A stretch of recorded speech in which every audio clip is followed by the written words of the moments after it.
തിരുവാതിര ഗ്രാമം എന്ന് മാധ്യമങ്ങൾ വിശേഷിപ്പിച്ച അടൂർ ഗ്രാമത്തിൽ ഈ വർഷവും വളരെ ഭംഗിയായി തിരുവാതിര സുദിനം ആചരിച്ചു.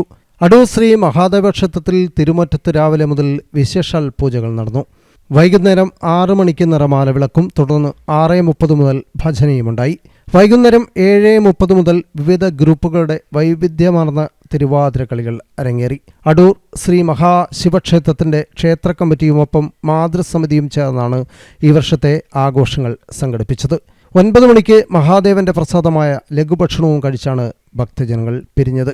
വളരെ ഭംഗിയായി ഈ വർഷം തിരുവാതിര ആഘോഷം നടത്താൻ സാധിച്ചതിൽ നാട്ടുകാർ ഏറെ സംതൃപ്തരാണ്.